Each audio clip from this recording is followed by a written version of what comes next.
aula de História e Geografia dessa semana é Herança do Passado, Mudanças no Presente.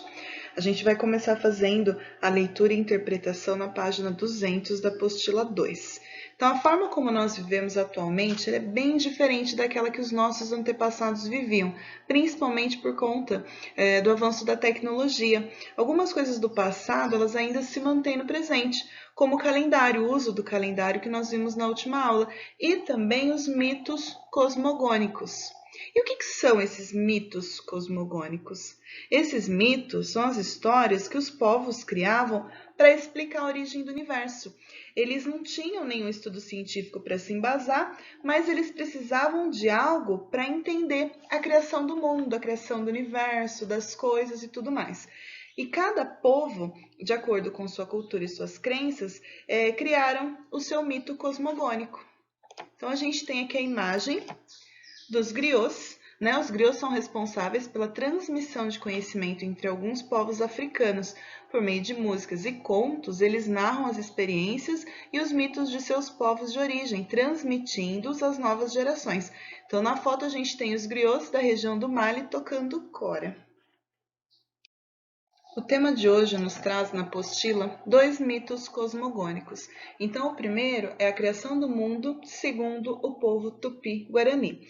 Então, segundo a crença deles, no início havia Yamandu, e esse Yamandu, um deus, né, criou todos os mundos com o seu canto. Depois, Yamandu se transformou num grande sol e desse sol nasceu Tupã. E aí, esse mito conta mais histórias, tem mais conteúdo de acordo com a crença deles, até a origem do primeiro ser humano. Segundo o mito cosmogônico, ele é dos povos africanos Fon. Então, eles acreditam, um resumo, tá? Eles acreditam que Nanã, com a ajuda de serpentes, foi quem criou o mundo e deu vida aos animais, a flora e os minerais. Leiam os 2 contos, tá? Para vocês poderem responder as questões interpretativas que vem na sequência. Atividade número 1. Leia o texto a seguir. O mundo como vivemos hoje não é completamente diferente nem semelhante ao de nossos antepassados. Nossos costumes, nossas tradições e nossa maneira de viver e de ver o mundo, por exemplo, originaram-se no passado e sofreram diversas mudanças ao longo do tempo.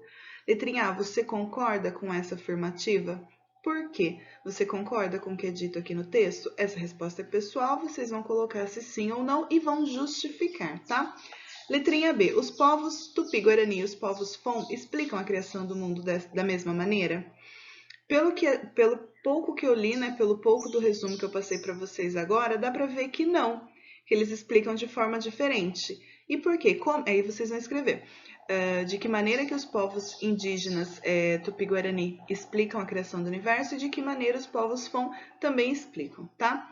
Letrinha C também, respostinha pessoal, porque, em sua opinião, esses povos criaram mitos cosmogônicos. Então, na primeira leitura que eu fiz hoje para vocês, eu já dei uma ideia do porquê os povos criavam mitos cosmogônicos. Número 2. Como as pessoas da comunidade em que você vive explicam a criação do mundo e de todos os seres vivos? Vocês não precisam consultar uma pessoa da comunidade, vocês vão consultar os seus pais, tá? A sua família, no que vocês acreditam, tá? Vocês podem falar de religião ou de qualquer outra coisa que vocês acreditem para explicar, para poder entender a criação do universo. A importância da ciência. Além das narrativas baseadas na religião, nos deuses, as pessoas elas buscavam outras formas para justificar a criação do universo. E uma dessas outras formas é a ciência. No século XIX, Charles Darwin ele elaborou uma teoria científica que parte da ideia de que os seres que habitam o mundo evoluíram, adaptando-se ao lugar onde viviam, e que esse processo ele se estende de bilhões de anos até hoje. Essa teoria é chamada de teoria evolucionista. Muitos anos depois de ser formulada, essa teoria ganhou espaço e mudou a nossa forma de compreender o planeta, Terra e o universo.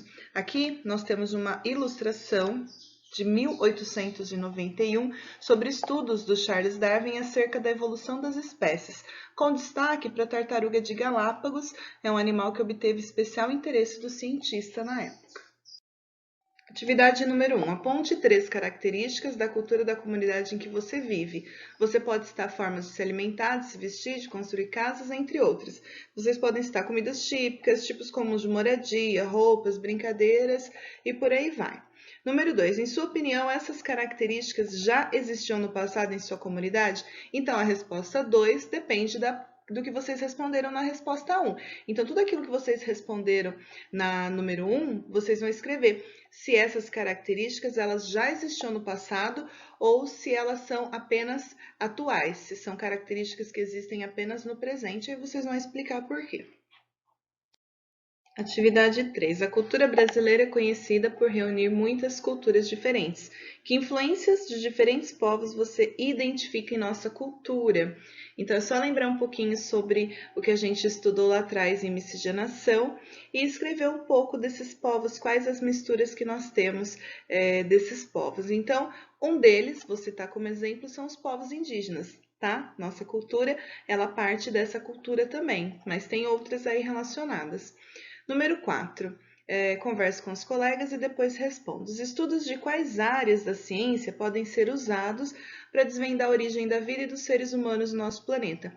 Nessa eu vou ajudar vocês, tá? Então, áreas da ciência que podem ser usadas para desvendar a origem da vida, nós temos da área de ciências natural, a biologia, que estuda as plantas, os seres humanos e outros animais, e nas ciências exatas nós temos a química, a física, a astronomia. Em ciências históricas nós temos a arqueologia, paleontologia, tá? São áreas bem importantes que atuam nesses estudos. Atividade 5. Em sua opinião, é possível afirmar que a teoria científica do evolucionismo é melhor que os mitos cosmogônicos no que se refere à explicação sobre o surgimento dos seres humanos? Então, vocês vão dar a opinião de vocês e vocês podem escrever: eu acredito na teoria do evolucionismo porque tal, ou não, eu acredito mais nos mitos cosmogônicos, ou eu posso acreditar nas duas coisas. Então, a teoria científica evolucionista, ela acredita que os seres, eles evoluíram ao longo dos anos, ao longo dos bilhões de anos, com a passagem do tempo, e os mitos cosmogônicos, eles vão variar de cultura para cultura, e eles acreditam numa coisa mais religiosa, de deuses e tudo mais. E aí vocês vão expor a opinião de vocês, tá? Por hoje é só, a aula foi bem curtinha, não esqueçam de fazer o registro e enviar para a professora, tá bom? Até a próxima aula, se cuidem, beijos!